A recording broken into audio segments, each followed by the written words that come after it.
Everyone, तो कैसे हैं आप सब। पढ़ाई आसान है।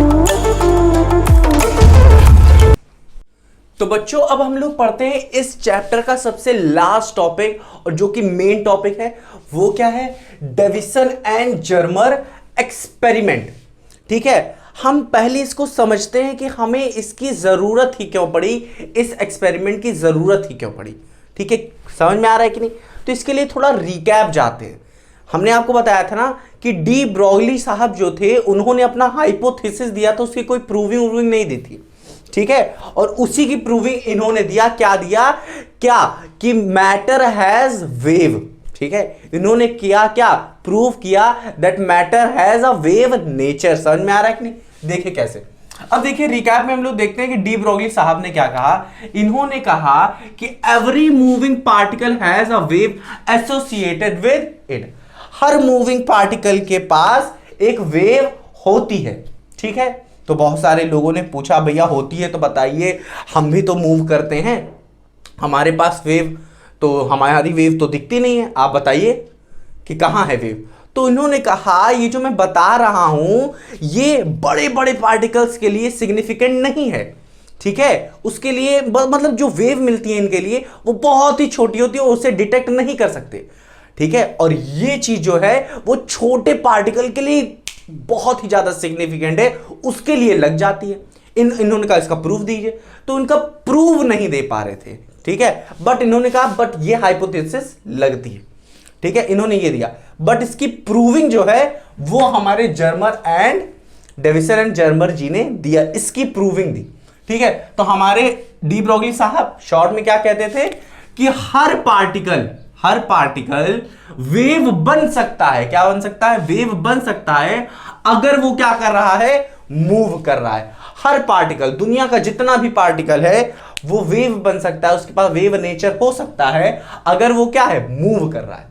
इन्होंने ये नहीं कहा कि ये वेव है, इन्होंने ये नहीं कहा ये पार्टिकल है, इन्होंने कहा अगर कोई पार्टिकल मूव कर रहा है तो उसके पास वेव नेचर है। समझ में आया कि नहीं?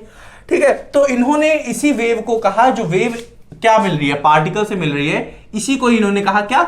मैटर वेव है। जिसकी इन्होंने ये फॉर्मूला दिया कि lambda is equal to h by P, जिसकी h क्या है? प्लैंक कांस्टेंट, p क्या है? Momentum of particle. यहां से हमें क्या मिल रहा है? पार्टिकल नेचर, और ये लैम्डा क्या है? वेव। तो वेव नेचर और पार्टिकल नेचर एक साथ यहां पे देखने को मिल रहा है कि जब पार्टिकल मूव करेगा तो हमें वेव नेचर मिलेगा। इसी की प्रूविंग, यही चीज ये डी ब्रॉगली साहब ने अपना हाइपोथेसिस दिया, इसकी प्रूविंग नहीं कर पा रहे थे, प्रूव नहीं कर पा रहे थे, और इसी को प्रूव किया क्या? डेविसन एंड जर्मर जी ने।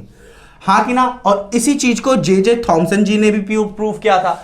ठीक है, और इन्हीं सब चीजों को प्रूव करने के लिए इन लोगों को मिला क्या? नोबेल पुरस्कार। मतलब डेविसन जी को भी मिला, साथ ही साथ इनको भी मिला, क्योंकि ये चीज सही हुई, और सिर्फ इसी लाइन के लिए इनको मिला पूरा कि every moving particle has a wave associated with it. हाँ कि ना? और जे थॉमसन जी ने भी किया था, जे थॉमसन के बेटे जेपी थॉमसन, ये जेपी थॉमसन है, इन्होंने ये भी एक्सपेरिमेंट किया, बट इनके जो एक्सपेरिमेंटल सेटअप थे इन दोनों के डिफरेंट थे, कि डेविसन एंड जर्मर जी के अलग थे और जेपी थॉमसन के अलग अलग थे। हमारे कोर्स में क्या है? डेविसन जी का, तो हम लोग डेविसन एंड जर्मर जी का पढ़ेंगे। तो डेविसन जर्मर जी ने क्या कहा कि दे हैव देखो इन्होंने क्या प्रूव किया? They have proved that fast moving electron, कि फास्ट मूविंग इलेक्ट्रॉन क्या दिखा रहा है? शो कर रहा है डिफ्रैक्शन। और डिफ्रैक्शन किस चीज की प्रॉपर्टी होती है? वेव की प्रॉपर्टी है। तो इन्होंने ये चीज दिखाया कि अगर कोई पार्टिकल, देखिए यहां पे क्या है कि फास्ट मूविंग इलेक्ट्रॉन, जो कि एक पार्टिकल है, वो क्या कर रहा है? डिफ्रैक्शन शो कर रहा है। इसका मतलब फास्ट मूविंग इलेक्ट्रॉन पार्टिकल होने के बावजूद वो क्या दिखा रहा है? वेव नेचर दिखा रहा है, मतलब डिफ्रैक्शन दिखा रहा है। यही चीज इन्होंने भी प्रूव की। तो हमने देखा क्या, यहां पे हमें क्या पढ़ना है कि डेविसन जी जो कह रहे थे, अपना हाइपोथेसिस दे रहे थे, जो कि वो प्रूव नहीं कर पा रहे थे, वही चीज किसने प्रूव किया? डेविसन एंड जर्मर जी ने और जेपी थॉमसन ने। ठीक है, तो एक्सपेरिमेंटल सेटअप देखें हम, समझ में आया कि नहीं? तो चलिए इसे नोट करिए, अब सब एक्सपेरिमेंट सेटअप देखते हैं। ठीक, तो बच्चों अब हम लोग पढ़ेंगे क्या, डेविसन एंड जर्मर एक्सपेरिमेंट हम लोग पढ़ेंगे। ठीक है, बहुत ही अच्छा होने वाला है ये एक्सपेरिमेंट। देखिए बच्चों, इस कोरोना काल की वजह से ये जो एक्सपेरिमेंट है इस समय नहीं आ रहा है आपके, बट हो सकता है फ्यूचर में आए ये। ठीक है, तो ये उन वाले बच्चों के लिए, बट अगर आप पढ़ना चाहते हैं 15-20 मिनट के लिए इसे पढ़ लेंगे तो कॉन्सेप्ट अच्छे से क्लियर हो जाएगा कि जो डी ब्रॉगली जी ने जो प्रिंसिपल दिया था वो कैसे प्रूव किया गया है। अगर नहीं देखना चाहिए चाहते हैं तो स्किप कर दीजिए, कोई दिक्कत नहीं। समझ में आ रहा है कि नहीं? तो हम लोग चलिए स्टार्ट करते हैं। ठीक है, बहुत इंपॉर्टेंट है ये, समझ रहे हैं कि नहीं? डेविसन एंड जर्मर एक्सपेरिमेंट, बहुत ही अच्छी फील आएगी आपको इसे पढ़ के। देखिए बच्चों, ये है इनका सेटअप, 4-5 चीजें यहां पे यूज हुई है, सेटअप तुरंत बन गया, डरने की कोई जरूरत नहीं है। देखिए यहां पे हमने क्या यूज किया है, एक फिलामेंट, जो बल्ब में देखते हैं, बल्ब में कुछ फिलामेंट यूज होता है, हाँ कि ना, वही जलता है, वही हीट करता है और वही लाइट प्रोड्यूस करता है ना। देखिए यहां पे क्या हुआ है, मैंने एक फिलामेंट यूज किया है और ये किससे बना है, टंगस्टन का बना है। किससे बना है, टंगस्टन का बना है, जो कि क्या करेगा, हीट प्रोड्यूस करेगा। क्या प्रोड्यूस करेगा, हीट प्रोड्यूस करेगा। समझ में आया कि नहीं? अब देखिए ये फिलामेंट क्या है, टंगस्टन का बना है, हीट कैसे प्रोड्यूस करेगा बच्चों, हम लोग यहां पे एक बैटरी लगा देंगे। क्या करेंगे, बैटरी लगा देंगे, वो भी लो टेंशन बैटरी, ज्यादा वोल्टेज नहीं, इतना वोल्टेज दे जिससे ये क्या हो जाए, हीट कर जाए। समझ में आ रहा है कि नहीं? पहला प्रोसेस क्या हुआ कि हम लोग फिलामेंट को हीट कराना शुरू किए। ठीक है, समझ में आ गई? कौन सी लो टेंशन, हम लोगों ने लो टेंशन बैटरी रखी है, 6 से 12 ले लीजिए, 6 से 10 वोल्ट के बीच में आप ले लीजिए। समझ में आया कि नहीं? अब देखिए बच्चों, ये जो फिलामेंट था, जैसे आप लोग वायर देखते हैं, वायर के ऊपर प्लास्टिक की कोटिंग होती है, वैसे ये जो फिलामेंट था इसके अंदर, इसके ऊपर कहिए कि बेरियम ऑक्साइड की कोटिंग थी। क्या थी, बेरियम ऑक्साइड की कोटिंग थी। जैसे कि ये देख रहे हैं, ये जो मार्कर देख रहे हैं आप, मार्कर के ऊपर क्या हुआ, एक प्लास्टिक की कोटिंग है, प्लास्टिक है। इसी तरह यहां पे क्या है, बेरियम ऑक्साइड की क्या है, कोटिंग है। क्यों यूज किया बच्चों, क्योंकि ये जो बेरियम ऑक्साइड होता है इसका वर्क फंक्शन बहुत ही लो होता है। वर्क फंक्शन क्या, कि इलेक्ट्रॉन पुचुक से निकल जाएगा, मतलब बहुत जल्दी हो जाएगा, निकल जाएगा।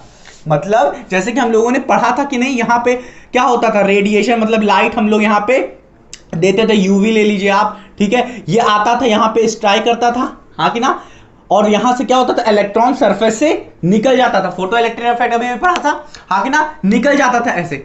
समझ में आ रहा है कि नहीं? तो ऐसे ही यहां पे क्या हो रहा है बच्चों, यहां पे थर्मियोनिक इमिशन हो रहा है, हाँ कि ना, वहां पे लाइट से हो रहा था, रेडिएशन से हो रहा था, यहां पे किससे हो रहा है, हीट दे रहे हैं हम लोग। ठीक है, थर्मियोनिक इमिशन हो रहा है, यहां पे क्या हो रहा है, इलेक्ट्रॉन हीट की वजह से निकल रहे हैं। और किससे निकल रहे हैं, बेरियम ऑक्साइड की वजह से निकल रहे हैं, और इसकी ही हम लोगों ने फिलामेंट में क्या करी है, कोटिंग करवाई है, हाँ कि ना। तो यहां से अब क्या हुआ, पहला स्टेप हम लोगों ने क्या किया, हीट कराया फिलामेंट को, जिसके ऊपर कोटिंग थी किसकी, बेरियम ऑक्साइड की, और इसमें से क्या करने लगे, इलेक्ट्रॉन पुचुक करके निकलने लगे। समझ में आ रहा है कि नहीं? अब बच्चों ये जो इलेक्ट्रॉन निकले हैं, इनके पास ज्यादा एनर्जी नहीं है, काइनेटिक एनर्जी नहीं है, इसलिए फास्ट मूविंग इलेक्ट्रॉन नहीं है, ज्यादा मूव नहीं कर पा रहे हैं। ठीक है, समझ में आ रहा है, ज्यादा मूव नहीं कर पा रहे हैं। समझ में आ रहा है कि नहीं? अब इनको मूव कराने के लिए, जैसे कि क्लास में बच्चे होते हैं बहुत ही आलसी होते हैं, तो उनको पढ़ाने के लिए छड़ी से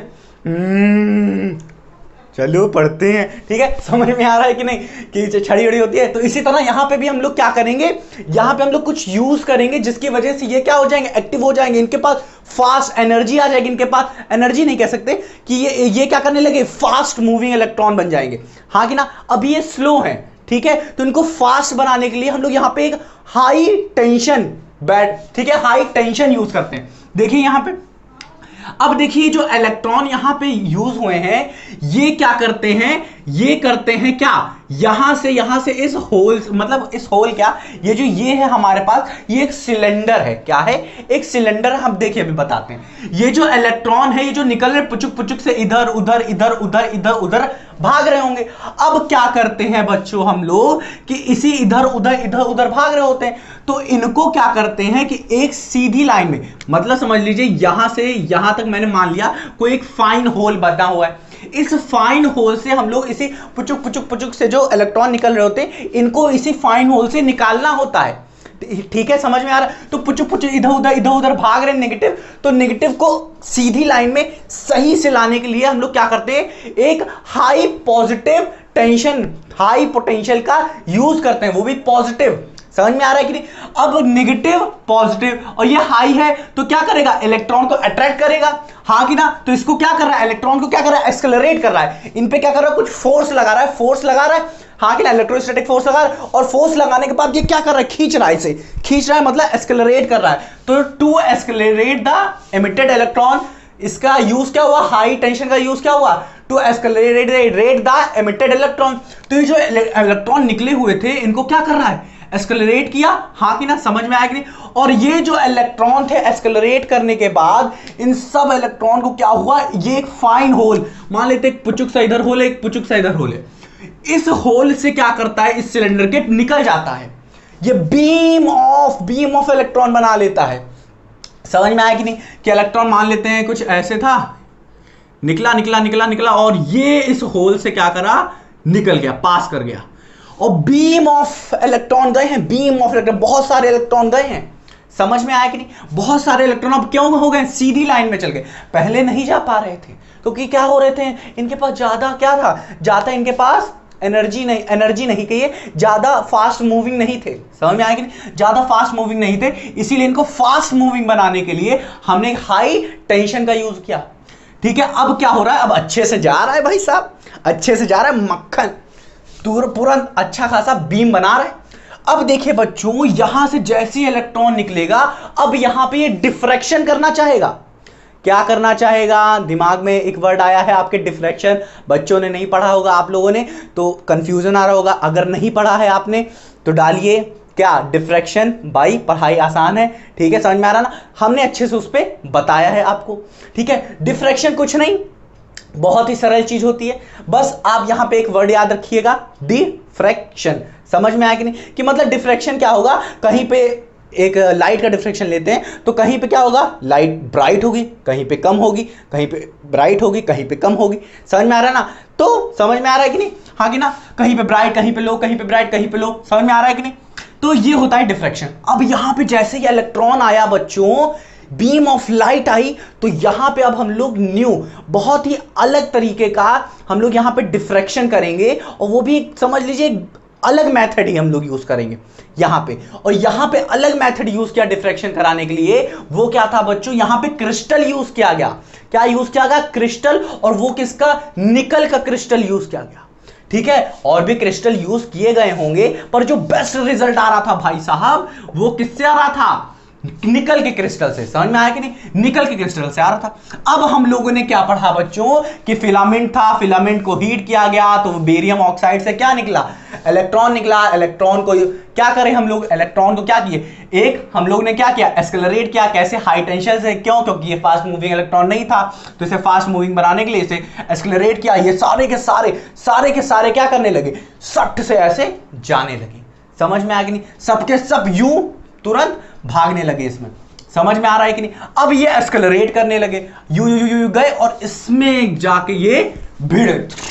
अब कोई बॉल को ऐसे मारो तो क्या करती थी, पट्ट से जाके चली जाती, अब जिस एंगल पे मारेंगे उस एंगल पे ऐसे वैसे जाएगी।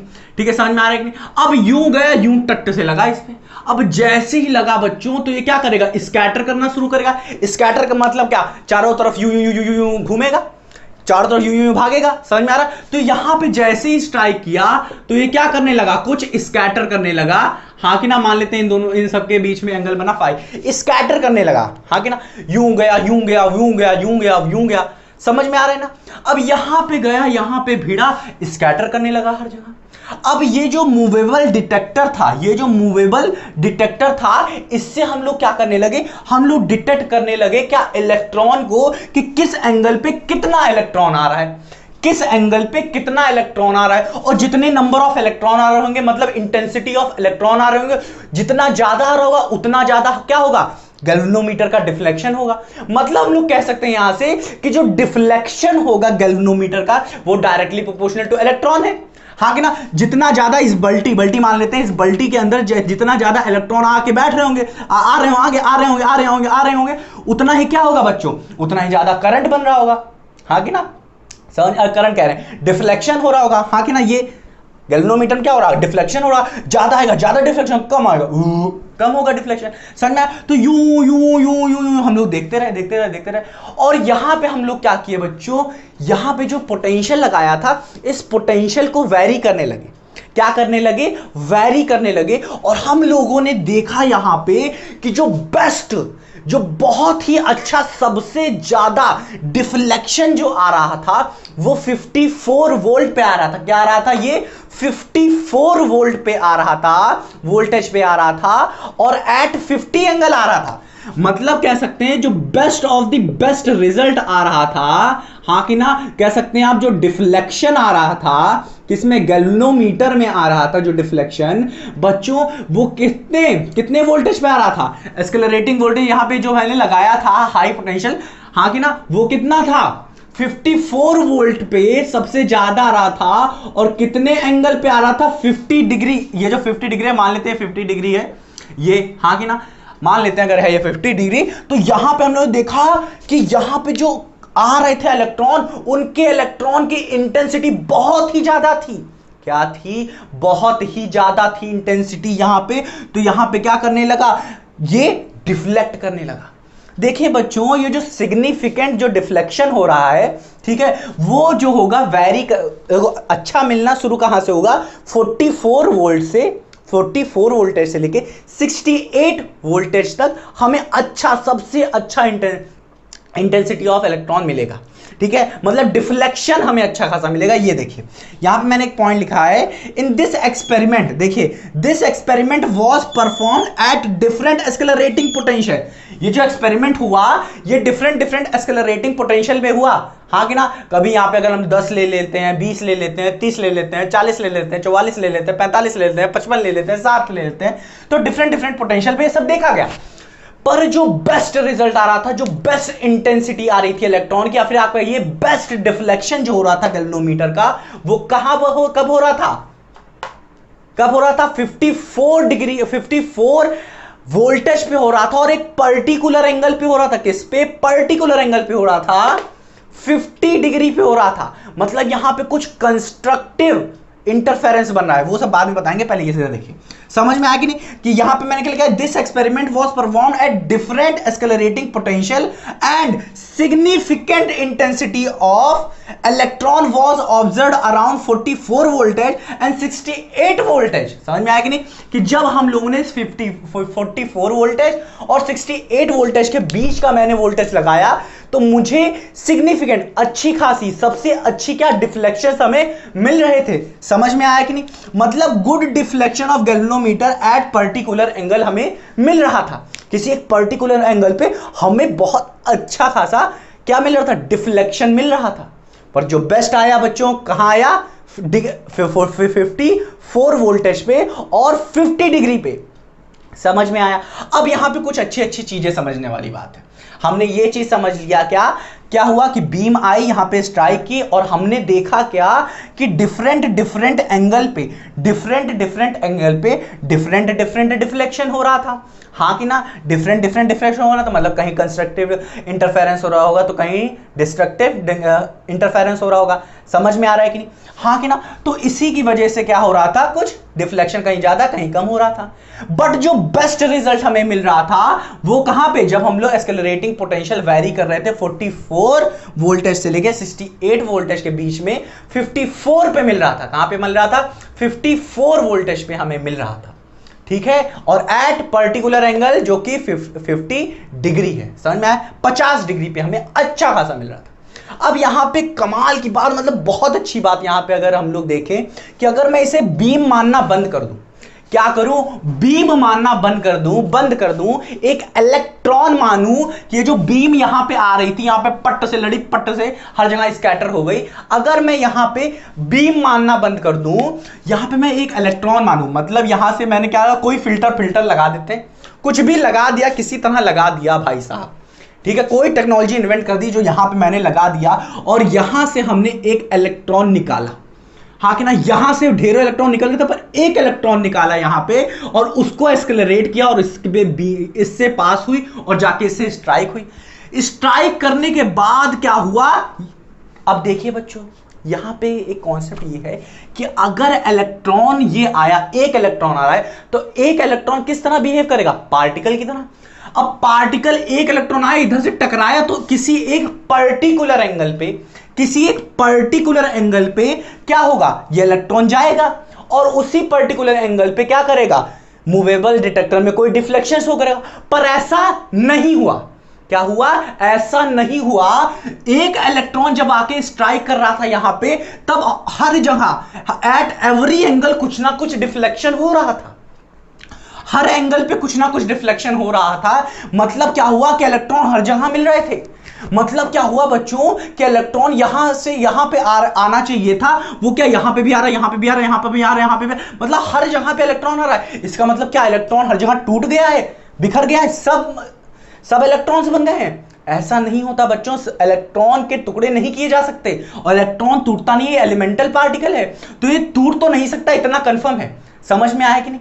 तो यहां पे देखा गया बच्चों कि एक ही समय पे हर जगह पे डिफ्लेक्शन शो हो रहा है।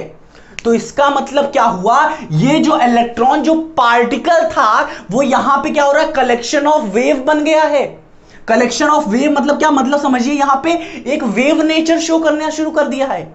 समझिए बात को अच्छे से कि मैंने क्या किया, एक इलेक्ट्रॉन का पार्टिकल लिया, मतलब एक इलेक्ट्रॉन लिया समझिए, और इलेक्ट्रॉन आया, मतलब समझिए आप, एक बॉल लिया, बॉल को मैंने निकल के क्रिस्टल पे मारा, और वही बॉल जाके किसी एक पर्टिकुलर एंगल पे क्या होगा? किसी एक पर्टिकुलर एंगल पे कहीं ना कहीं जाके क्या होगा? बॉल यहां पे आके लड़ेगी। समझ में आया कि नहीं? और वो किसी एक पर्टिकुलर एंगल पे जाके लड़ेगी। वही नेचर शो होना चाहिए था इलेक्ट्रॉन का, पर ऐसा नहीं हुआ। इलेक्ट्रॉन क्या किया? यहां पे भी आ रहा है, यहां पे भी आ रहा है, यहां पे भी आ रहा है, मतलब हर एक एंगल पे आ रहा है, और हर एक एंगल पे डिफ्लेक्शन हो रहा है।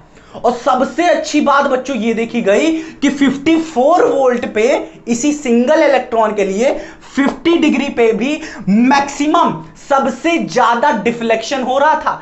हाँ कि ना? समझ में आ रहा है ना? जो कि बीम ऑफ इलेक्ट्रॉन के लिए भी हो रहा था। सबसे बढ़िया बात यहीं पे मैंने बताई कि मतलब ये एक्सपेरिमेंट जो था, ये एप्लीकेबल था किसके लिए?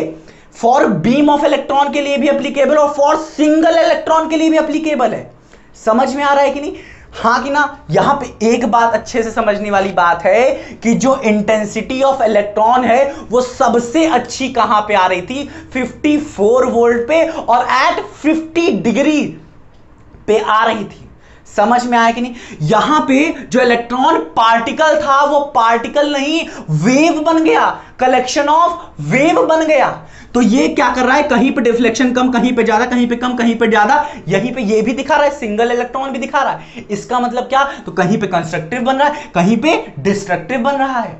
समझ में आया कि नहीं? कि बीम ऑफ के लिए भी प्रूव हो गया कि इलेक्ट्रॉन वेव, यहां पे वेव नेचर शो कर रहा है, और एक सिंगल इलेक्ट्रॉन के लिए भी प्रूव हो गया कि वो वेव की तरह यहां पे बिहेव कर रहा है, कलेक्शन ऑफ वेव, मतलब वेव नेचर है इसके अंदर।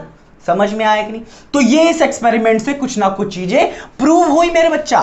अब देखिए यहां पे कुछ पॉइंट लिखा है मैंने कि at low accelerating potential electron show particle nature. यहां पे ये बात अच्छी बात है। देखिए बच्चों, ये चीज जब हाई पोटेंशियल, देखिए यहां पे देखिए, जब हाई पोटेंशियल लगाया तब ये कंडीशन थी जो मैंने अभी अभी बताई आपको। हाई पोटेंशियल पे ये सब काम हो रहा था जो अभी अभी मैंने बताया आपको। बट बच्चों, अगर मैं हाई पोटेंशियल की जगह लो पोटेंशियल लगाऊं, यहां पे क्या करूं? हाई पोटेंशियल की जगह लो पोटेंशियल लगाऊं, तो इलेक्ट्रॉन यहां से क्या करेंगे? आएंगे तो आएंगे, थोड़ा बहुत आएंगे, ठीक है, आएंगे तो है ही ना। पर यहां पे देखा गया जब इलेक्ट्रॉन यहां पे स्ट्राइक किया, लो वोल्टेज लगाए, हाई नहीं, लो वोल्टेज लगा रहे हैं, तो यहां पे क्या कर रहे हैं? जब स्ट्राइक करेगा यहां पे, तो हमने देखा स्ट्राइक करने के बाद क्या होते हैं? स्कैटर होते हैं। स्कैटर होंगे हर जगह लो वोल्टेज पे।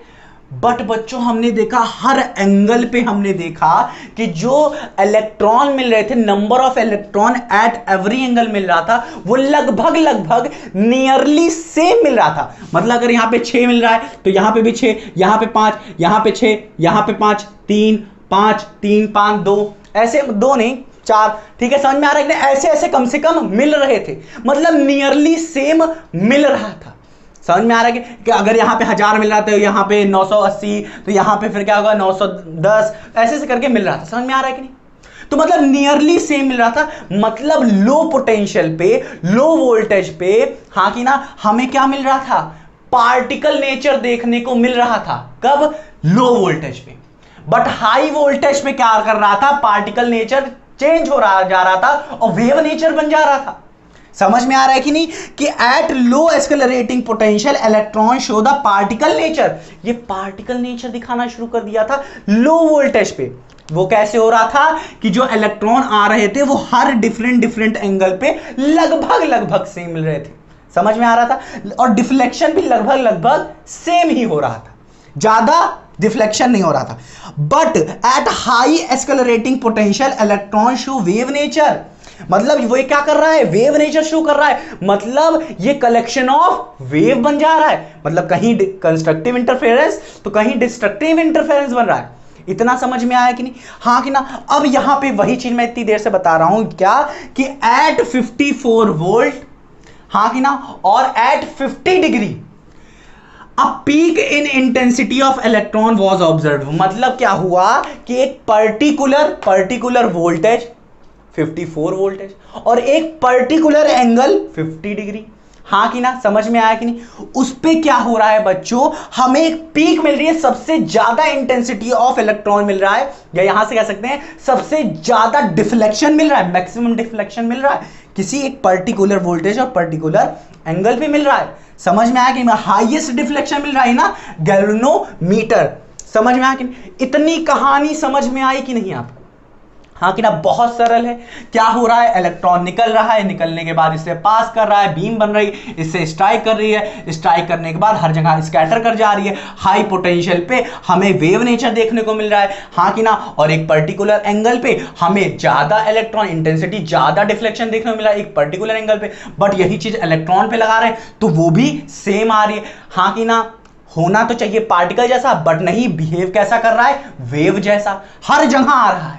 समझ में आ रहा है, किसी एक पर्टिकुलर पे नहीं आ रहा है, हाँ कि ना। समझ में आया कि नहीं। ये ऐसा तो होता नहीं कि अगर मैं बॉल फेंकूं, किसी दरवाजे पे मैं बॉल फेंकता हूं और बॉल वो 4-4, 5-5 आ जाए, 4-4, 5-5 बॉल आ जाए, ऐसे तो सब लोग फेंकना शुरू कर देंगे। तो ऐसा नहीं होता है। यहां पे क्या हो रहा है, एक बॉल, एक इलेक्ट्रॉन यहां पे फेंक रहे हैं तो हर जगह हम लोग को देखने को मिल रहा है डिफ्लेक्शन। समझ में आया कि नहीं? इतना समझ में आया है तो सब कुछ समझ में आ गया है आपको। अब यहां पे समझ लेते हैं यहां पे क्या क्या यूज हुआ था। ये टंगस्टन था, हाँ कि ना, फिलामेंट यूज हुआ था। तो बच्चों हम लोगों ने यहाँ पे क्या देखा कि एक टंगस्टन था, जब हम लोगों ने टंगस्टन का फिलामेंट यूज किया था, जिसमें क्या थी, बेरियम ऑक्साइड की एक कोटिंग लगी हुई थी, हाँ कि ना। समझ में आया कि नहीं? जिससे क्या होता है, इलेक्ट्रॉन पुचुक पुचुक से निकल रहा था और उसको एस्केलरेट किया मैंने। क्या किया, एस्केलरेट किया। एक बीम में मैंने बनाने के लिए क्या किया, एक हाई पोटेंशियल का यूज किया और ये यूं यहां से निकली और निकल क्रिस्टल से स्ट्राइक की। स्ट्राइक करने के बाद वो स्कैटर कर गई हर जगह। समझ में आया। और हमने देखा कि ये मूवेबल डिटेक्टर क्या कर रहा था, इन इलेक्ट्रॉन्स को, इंटेंसिटी ऑफ इलेक्ट्रॉन को क्या कर रहा था, डिटेक्ट कर रहा था। और कहीं पे कंस्ट्रक्टिव बन रहा था इंटरफेरेंस तो कहीं पे डिस्ट्रक्टिव बन रहा था। मतलब कहीं पे इंटेंसिटी ऑफ इलेक्ट्रॉन हाई तो कहीं लो आ रही थी। बट बेस्ट रिजल्ट 54 वोल्ट पे और 50 एंगल पे दिख रहा था, बीम के लिए भी और सिंगल इलेक्ट्रॉन के लिए भी। तो यहां से प्रूव हो गया था क्या, कि electron behave as a wave, मतलब इसके पास वेव नेचर भी होता है। तो अब ये जो कहानी पढ़ी हमने, ये कैसे डी ब्रोई साहब की जो उन्होंने हाइपोथेसिस दिया था उससे कैसे मैच कर रहा है, lambda is equals to H by P कुछ कहा था उन्होंने, तो उससे कैसे मैच कर रहा है वो हम लोग देखेंगे कि कंडीशन क्या क्या है, कि इंटरफेरेंस कैसे आ रहा है। समझ में आ रहा है कि नहीं? इसे अच्छे से नोट करिए पहले आप। तो बच्चों अब हम लोग पढ़ेंगे क्या, कुछ ग्राफ पढ़ेंगे। क्या पढ़ेंगे? कुछ ग्राफ पढ़ेंगे यहाँ पे, और बहुत ही सरल होने वाला है ये ग्राफ। जो भी हम लोग पढ़े हैं उसी से रिलेटेड होगा। देखिए बच्चों, हम लोगों ने क्या पढ़ा था कि जब जब हम लोग पोटेंशियल बढ़ा रहे थे, कहाँ पे, यहाँ पे जब पोटेंशियल बढ़ा रहे थे धीरे धीरे, तो क्या हो रहा था, इंटेंसिटी बढ़ रही थी किसी एक पर्टिकुलर एंगल पे। मतलब इलेक्ट्रॉन क्या आ रहा था, किसी एक पर्टिकुलर एंगल पे बहुत ज़्यादा आ रहा था। तो उसी का ग्राफ देखेंगे। मान लेते हैं, शुरुआत कर लेते हैं हम लोग 10 इलेक्ट्रॉन वोल्ट से करते हैं। तो हमने देखा कुछ ऐसे बन रहा था, हाँ कि ना, ग्राफ कुछ ऐसे बन रहा था 10 इलेक्ट्रॉन वोल्ट पे। तो मतलब किसी एक पर्टिकुलर एंगल पे हमें क्या मिल रही थी, इंटेंसिटी ऑफ इलेक्ट्रॉन क्या मिल रही थी, ज़्यादा मिल रही थी, हाँ कि ना। अब इसी को मैंने बढ़ाया, 10 से मैं 20 कर देता हूँ, तो मुझे क्या मिले, किसी एक पर्टिकुलर एंगल पे हमें क्या मिलने लगा, इंटेंसिटी क्या मिलने लगी, रफली बना रहा हूँ मैं, तो ये क्या मिलने लगी, ज़्यादा मिल रही है किसी पर्टिकुलर एंगल पे। ऐसे ही 20 करते हुए मैं 40 पे गया, तो 40 पे हमें क्या मिला, कुछ ऐसे मिल रही थी। हाँ कि ना, रफली बना रहे हैं, ठीक है। तो हमें क्या मिल रही है, कुछ इंटेंसिटी एक पर्टिकुलर एंगल पे हमें इंटेंसिटी क्या मिल रही है, इलेक्ट्रॉन की ज़्यादा मिल रही है। हाँ कि ना, ऐसे ही करते बच्चों हम लोगों ने देखा क्या कि फॉर 54, मान लेते हैं फॉर 54 वोल्ट, फॉर 54 वोल्ट के लिए मैंने देखा हमें मैक्सिमम क्या मिल रही है, मैक्सिमम हमें मिल रही है इंटेंसिटी। क्या मिल रही है बच्चों, मैक्सिमम इंटेंसिटी मिल रही है इलेक्ट्रॉन की, ठीक है। फॉर 50 वोल्ट हमें क्या मिल रही है बच्चों, मैक्सिमम मिल रही है, मैक्सिमम इंटेंसिटी ऑफ इलेक्ट्रॉन, मतलब सबसे ज्यादा इलेक्ट्रॉन मिल रहा है हमें, मतलब डिफ्लेक्शन सबसे ज्यादा हो रहा है कब, 50 डिग्री पे और एट 54 वोल्ट। समझ में आया कि नहीं। तो इतना हो गया हमारा ये अच्छा खासा ग्राफ हो गया। अब यहाँ पे कुछ चीजें हैं उसको समझनी जरूरी है। क्या पॉइंट लिखा है मैंने यहाँ पे, the peak intensity, peak intensity यही है किस पे, एट 50 डिग्री पे। The peak intensity of electron, electron की ये at a particular angle, phi क्या था, 50 डिग्री, इंडिकेट करता है बच्चों कि यहाँ पे कंस्ट्रक्टिव इंटरफेरेंस हो रहा है। ऑब्वियस सी बात है, कंस्ट्रक्टिव इंटरफेरेंस हो रहा है, constructive interference of electron wave. अब तो प्रूव ही हो गया है कि वेव है वो। हाँ कि ना, एट कहाँ, v equals to 54 and angle 50 degree. अब देखिए बच्चों यहाँ पे क्या यूज हो रहा है कि फॉर क्रिस्टल कंस्ट्रक्टिव इंटरफेरेंस, निकल एक क्रिस्टल था, तो यहाँ पे जो कंस्ट्रक्टिव इंटरफेरेंस बन रहा है, इन्होंने यहाँ पे क्या कहा कि फॉर क्रिस्टल कंस्ट्रक्टिव इंटरफेरेंस के लिए हम लोग ब्रैग्स लॉ जी का यूज करते हैं। ब्रैग्स लॉ ये क्या होता है, इसके लिए मैं अलग सा वीडियो बनाऊंगा और नीचे मैं दे दूंगा प्लेलिस्ट के नीचे, और आप अच्छे से वहां पे देख सकते हैं, ठीक है। यहाँ पे बताऊंगा तो वीडियो बहुत ज़्यादा लंबी हो जाएगी। तो ये हो गई हमारा ब्रैग्स लॉ, ठीक है। तो यहाँ पे हम लोग ब्रैग्स लॉ यूज करते हैं, और ब्रैग्स लॉ स्टेट कहता है कि अगर आपको इलेक्ट्रॉन की आपको क्या निकालनी है, वेवलेंथ निकालनी है, तो आप कैसे निकाल सकते हैं, 2d sin theta n lambda. यहाँ पे d क्या है, थीटा क्या है, वो सब समझ लेते हैं। यहाँ पे देखिए बच्चों, ये है हमारा क्या है, क्रिस्टल, वही क्रिस्टल, निकल क्रिस्टल है, उसकी लेयर 1 है, लेयर 2 है, मतलब लेयर्स हैं, लेयर से ही बने होंगे। तो मान लेते हैं ये कोई क्या है हमारा, ये कोई छोटे छोटे एटम्स है हमारे पास। हाँ कि ना, हाँ कि ना, हाँ कि ना। हाँ, अब यहाँ पे क्या हुआ, ये जो वेव आ रही थी इलेक्ट्रॉन की, मान लेते हैं ऐसे आई और ऐसे चली गई। हाँ कि ना, और ये भी एक दूसरी आई और ये भी ऐसे चली गई। हाँ कि ना। अब ये जो आ रही थी लेयर 1 और लेयर 2 के जो बीच की डिस्टेंस थी, इसी को हमने डी मान लिया। हाँ कि ना, डिस्टेंस बिटवीन एटॉमिक लेयर को हमने डी मान लिया। अब यहाँ पे एंगल क्या है, एंगल इज द बिटवीन किसके, incident wave and atomic layer. तो ये जो इंसिडेंट आ रही इस पे टकराई, तो ये हमारी क्या होगी, इंसिडेंट। और ये देखिए, ये जो एंगल होगा हमारा, ये होगा क्या, हमारा थीटा होगा। और इसको हम लोग कहाँ से, इंसिडेंट ये जो वेव है उससे हम लोग एंटी क्लॉकवाइज, क्लॉकवाइज नहीं एंटी क्लॉकवाइज मेजर करेंगे लेयर की तरफ, और ये हमने मेजर किया तो ये आया थीटा। तो ये हमारा थीटा हो गया। और एन क्या है बच्चों, ऑर्डर ऑफ मैक्सिमा, ठीक है, जो कि कंस्ट्रक्टिव इंटरफेरेंस के लिए 1 2 3 4 5 होती है। समझ में आया कि डॉट डॉट डॉट, समझ में आया कि नहीं, इतना हमने समझ लिया। अब यहाँ पे हम लोग को समझना है पाथ डिफरेंस क्या है बच्चों, पाथ डिफरेंस वहीं पे अच्छे से आप समझिएगा। पाथ डिफरेंस क्या है कि यहाँ से लेके, अगर मान लेते हैं पाथ डिफरेंस, अगर यहाँ ये है 5, ये पे 5 और ये भी 5 है, और ये वाला जो है, ये वाला ज़्यादा है, ये है 7, ये है 7, दोनों को ऐड करते हैं तो ये आ रहा है 10, और इसको ऐड कर रहे हैं तो यार 14। तो ये कितना ज़्यादा ट्रेवल किया है, वही है हमारा पाथ डिफरेंस। और पाथ डिफरेंस क्या आ रहा है, पाथ डिफरेंस को डेल्टा एक्स से रिप्रेजेंट करते हैं, और पाथ डिफरेंस यहाँ पे कितना आ रहा है, 4। हाँ कि ना, तो यही जो 4 है वही है हमारा क्या, पाथ डिफरेंस। कितना ज़्यादा ट्रेवल कर रहा है, वो इतना कर रहा है, कितना कर रहा है बच्चों, ये इतना और ये इतना कर रहा है। हाँ कि ना, समझ में आया। और ये तो सेम ही है, समझ में आया कि नहीं, इतना समझ में आया कि नहीं। हाँ, अब देखते हैं, अगर नहीं समझ में आया तो आप ब्रैग्स लॉ देख लीजिए, यूं चुटकी में समझ में आ जाएगा। अब देखते हैं बच्चों यहाँ पे कि इन सब चीज़ों से, ये देखिए फॉर निकल, अब हम लोगों ने निकल यूज़ किया, तो फॉर निकल हम लोग निकाल लेंगे क्या, इलेक्ट्रॉन की वेवलेंथ की वैल्यू। तो देखिए फॉर निकल हमें पता है जो डी की वैल्यू होती है, जो डी की वैल्यू होती है वो होती है 0.91 एंगस्ट्रॉम, और थीटा, जो थीटा ये जो एंगल यहाँ पे बन रहा है वो होती है क्या, 65 डिग्री, सब वहाँ पे बताया अच्छे से, ठीक है। और एन की वैल्यू क्या होती है बच्चों, फर्स्ट ऑर्डर मैक्सिमा, रखा है फर्स्ट ऑर्डर मैक्सिमा के लिए n की वैल्यू क्या हो जाएगी 1 हो जाएगी। समझ में आया कि नहीं? अब यहाँ पे हर चीज उठा के इसमें पुट कर देंगे, मतलब 2d sin theta equals to n lambda, और यहाँ पे d की वैल्यू इतनी है, थीटा की वैल्यू 65। ये जब रखा बच्चों तो हम लोगों ने देखा लैम्डा की वैल्यू कितनी आ रही है 1.65 एंगस्ट्रॉम आ रही है। कितनी आ रही है 1.65 एंगस्ट्रॉम, जो कि एक्सपेरिमेंटली निकाला गया। पर इन सब एक्सपेरिमेंट से जो लैम्डा की वैल्यू आ रही है इससे क्या पता चल रहा है, डी ब्रोगली साहब से कंपैरिजन कैसे हो रहा है कि उसको प्रूव कर दिया, तो प्रूविंग तो अभी कुछ नहीं दिख रही। तो अब देखते हैं डी ब्रोगली साहब को इन्होंने प्रूव कैसे किया। देखिए डी ब्रोगली साहब ने हाइपोथेसिस दिया था कि लैम्डा की वैल्यू h/p होती है, जो कि h/mv लिखा जा सकता है। समझ में आ रहा है कि नहीं? और फॉर सिर्फ इलेक्ट्रॉन के लिए उन्होंने कहा था कि इन दो फॉर्मूलों को यूज कर सकते हैं कि lambda is equal to √150/v is equal to 12.27/√v use कर सकते हैं। इसको जब हम लोग v, और v यहाँ पे क्या है पोटेंशियल, हाई पोटेंशियल सबसे ज्यादा क्या है 54 वोल्ट के लिए एट 50 डिग्री के लिए इंटेंसिटी सबसे ज्यादा आ रही है, तो हम लोग फॉर 54 वोल्ट हम लोग यहाँ पे रखेंगे और देखेंगे लैम्डा की वैल्यू कितनी आ रही। लैम्डा की बच्चों यहाँ पे वेवलेंथ आ रही है 1.67 एंगस्ट्रॉम, जो कि बच्चों कंपेरेबल है इन दोनों से। देख रहे हैं इन्होंने हाइपोथेसिस दिया, बिना किसी प्रूफ के हाइपोथेसिस दिया, तब भी क्या आ रहा है, ये अप्रोक्सीमेटली दोनों क्या है एक दूसरे के इक्वल है, नियरली इक्वल है। तो इससे पता चल गया बच्चों कि इलेक्ट्रॉन के पास क्या है, वेव है, हाँ कि ना, जो कि ये दे रहा था और अप्रोक्सीमेटली इसके इक्वल आ रहा था।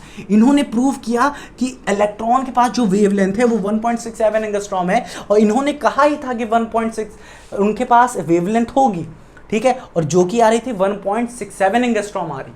समझा? दोनों क्या है, कंपेरेबल और दोनों सही है। तो यहां से प्रूव हुआ बच्चों कि electron has a wave nature. किससे? डेविसन एंड जर्मर एक्सपेरिमेंट से। तो बच्चों ये हुआ पूरा का पूरा चैप्टर कंप्लीट। उम्मीद करते हैं सबकी सब हर एक चीज़ अच्छे समझ में आई होगी। अगर अच्छे समझ में आई है तो इसे लाइक शेयर और सब्सक्राइब करिए बच्चों, ठीक है, अपने दोस्तों को भेजिए अच्छे से, ठीक है। तो मिलते हैं अपनी अगली वीडियो में, तब तक लिए टेक केयर और रिवाइज ज़रूर करते रहिए, ठीक है।